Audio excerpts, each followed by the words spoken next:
Menghadapi momen Hari Raya Idul Adha 1444H, Pertamina Patra Niaga Regional Sulawesi memastikan ketahanan stok LPG 3 kg di Sulawesi dengan melakukan penambahan sebanyak 457.960 tabung.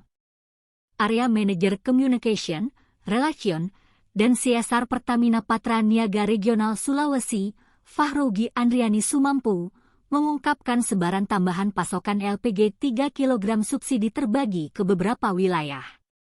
Lebih lanjut, Fahrogi menjelaskan penambahan tersebut berdasarkan permintaan pemerintah daerah setempat, di mana dalam hal ini Pertamina bertindak sebagai operator yang menjalankan penugasan penyediaan dan pendistribusian LPG 3 kg berdasarkan keputusan dari Ditjen Migas, SDM.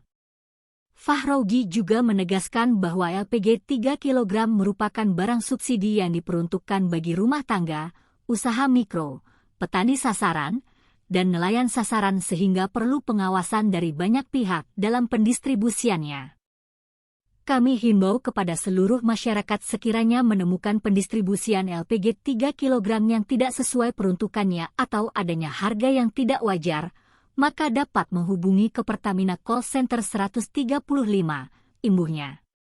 Selain penambahan pasokan LPG 3 kg di momen Idul Adha ini, Pertamina juga tengah melakukan pencocokan data konsumen yang terdaftar sebagai penerima yang berhak mendapatkan LPG 3 kg subsidi.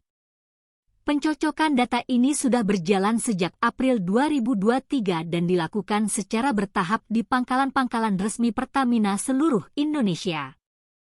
Program pendataan ini sama halnya dengan subsidi tepat BBM yang menggunakan QR Code, namun dalam transaksi pembelian LPG 3 kg tidak menggunakan QR Code melainkan menunjukkan KTP dan KK yang terdaftar dalam data P3K, pensasaran percepatan penghapusan kemiskinan ekstrim, ujar Fahrogi. Di wilayah Sulawesi sampai dengan per Mei 2023 terdapat 338 agen dan 30.014 pangkalan LPG 3 kg.